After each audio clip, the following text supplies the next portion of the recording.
Iya.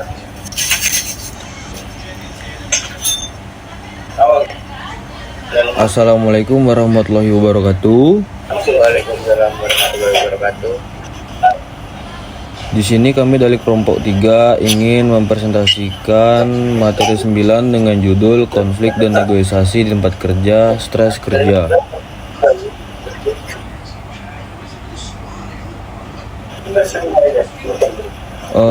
Sebelumnya perkenalkan, saya Reza Syaputra Sijabat, NPM 2204 20 10 157. Perkenalkan, nama saya Muhammad Rifandi Rifai Manggula dengan NPM 2204 20 10 247.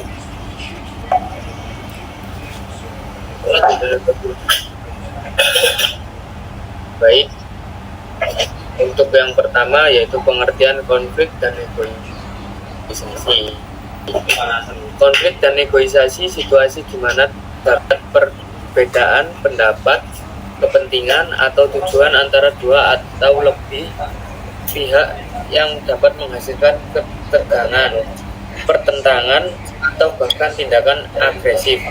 Negosiasi adalah proses interaksi antara pihak-pihak yang berbeda untuk mencapai kesepakatan atau penyelesaian atas perbedaan-perbedaan mereka dengan cara yang saling menguntungkan, tanpa perlu menggunakan kekerasan atau konfrontasi yang destruktif.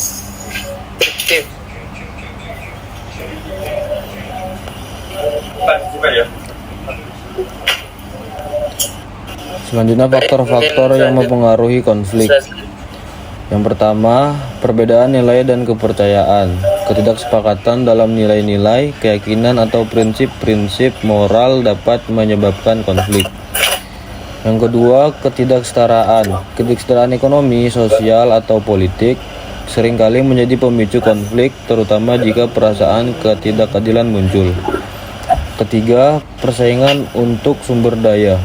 Ketika sumber daya seperti tanah, air, energi, atau kekayaan alam lainnya menjadi langka, persaingan untuk akses dan kontrol atas sumber daya ini dapat memicu konflik. Dan keempat, ketidaksetujuan atas tujuan keinginan. Konflik seringkali muncul ketika pihak-pihak yang terlibat memiliki tujuan yang berlawanan atau keinginan yang saling bertentangan.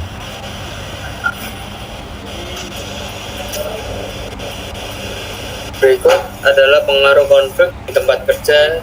Yang pertama yaitu konflik negatif. Pertama, penurunan produktivitas. Konflik dapat mengganggu fokus dan produktivitas karyawan karena mereka mungkin terlibat dalam konflik interpersonal daripada menyelesaikan tugas-tugas kerja mereka.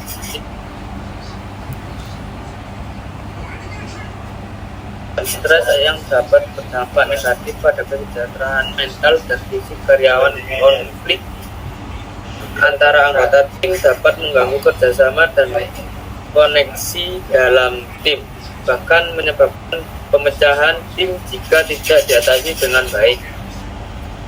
Yang berikutnya positif.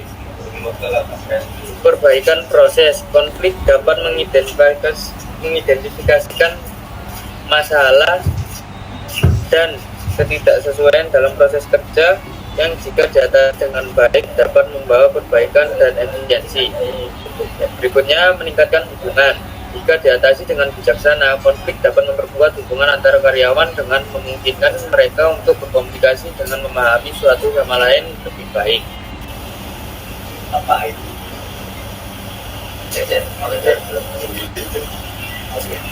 Dampak konflik di tempat kerja dalam kehidupan sehari-hari.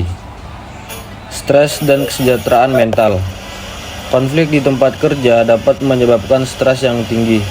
Karyawan yang terlibat dalam konflik mungkin merasa cemas, frustasi, dan bahkan depresi yang dapat mempengaruhi kesejahteraan mental mereka dalam kehidupan sehari-hari.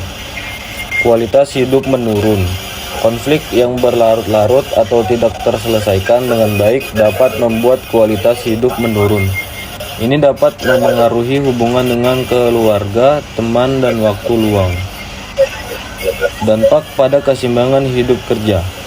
Konflik dapat mengganggu keseimbangan antara pekerjaan dan kehidupan pribadi, karyawan mungkin membawa stres dari tempat kerja ke rumah, mengganggu kehidupan keluarga dan waktu bersantai.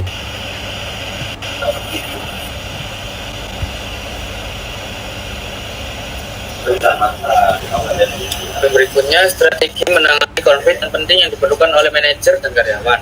Yang pertama, komunikasi terbuka dan jujur dengan pihak yang terlibat dalam konflik. Yang kedua, pertimbangan sudut pandang lain untuk melihat konflik dari sudut pandang yang berbeda. Ini dapat membantu memahami alasan dan perasaan pihak lain. Yang ketiga, ajukan solusi, sampaikan saran atau ide untuk menyelesaikan konflik. Jangan hanya mengidentifikasi masalah, tetapi juga mencari cara untuk memecahkannya.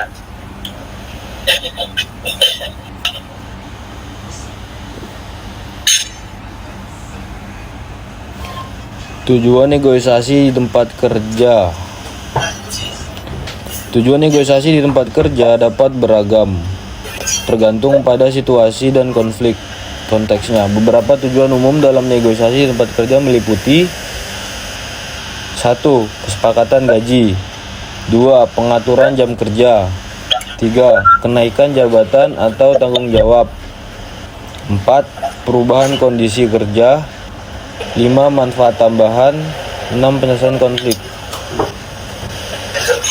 Baik, selanjutnya pengaruh negosiasi di tempat kerja. Yang pertama, kesepakatan gaji.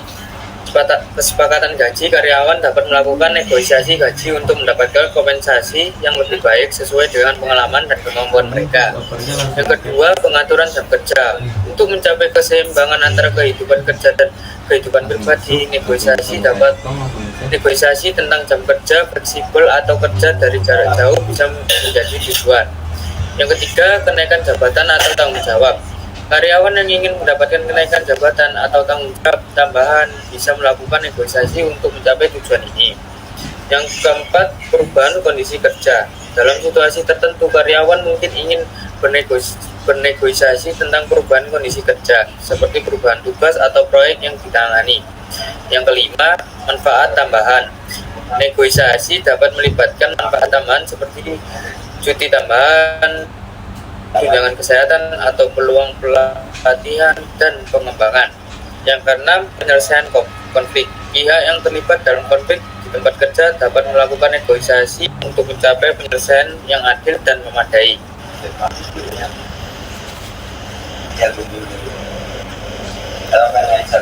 Pengertian stres kerja. Stres kerja atau sering disebut sebagai stres di tempat kerja adalah kondisi tegangan fisik, mental, atau emosional yang dialami oleh seseorang sebagai hasil dari tekanan, tuntutan, atau situasi yang mempengaruhi pekerjaan mereka.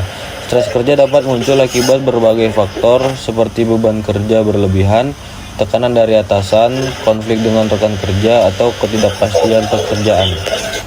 Ini bisa melihat dampak negatif pada kesejahteraan fisik dan mental karyawan serta kinerja mereka di tempat kerja jika tidak dikelola dengan baik.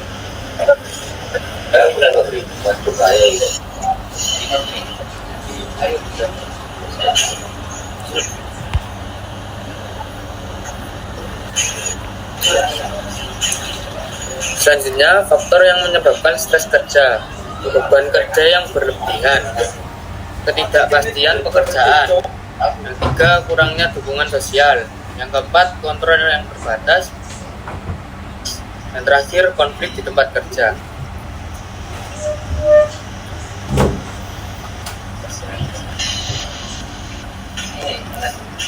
Dampak stres kerja bagi perusahaan. Pertama, penurunan produktivitas. Stres kerja dapat menyebabkan penurunan produktivitas karyawan. Karyawan merasa stres, cenderung kurang fokus, membuat lebih banyak kesalahan, dan mungkin menghabiskan lebih banyak waktu untuk menyelesaikan tugas. Ini berdampak langsung pada efisiensi dan kinerja perusahaan. Kedua, kenaikan tingkat absensi. Karyawan yang mengalami stres kerja seringkali memiliki tingkat absensi yang lebih tinggi. Mereka mungkin mengambil cuti karena alasan kesehatan fisik atau mental yang terkait dengan stres, yang dapat mengakibatkan biaya untuk perusahaan dan mengganggu alur kerja. Yang ketiga, peningkatan turnover karyawan. Stres kerja yang berkepanjangan dapat menyebabkan turnover karyawan yang lebih tinggi. Karyawan merasa stres, mungkin mencari pekerjaan lain yang kurang stres atau lebih memuaskan.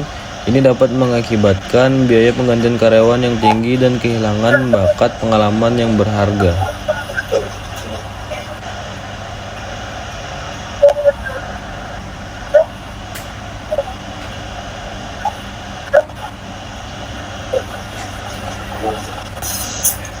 Baik, selanjutnya strategi perusahaan dan mental serta aktivitas seperti yoga atau meditasi. Yang kedua, fasilitas keseimbangan kerja hidup dengan menawarkan fleksibilitas, promosi kebijakan cuti yang seimbang. Yang ketiga, manajemen beban kerja atas mereka dan hindari memberikan beban kerja yang berlebihan. Yang keempat, dukungan sosial,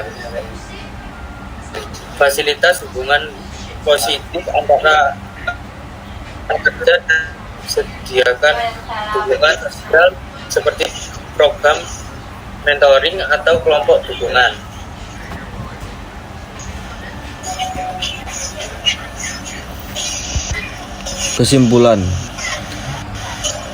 Kesimpulannya, konflik dan negosiasi adalah bagian alami dari kehidupan di tempat kerja, dan pengelolaan dengan bijak dapat mengurangi stres kerja.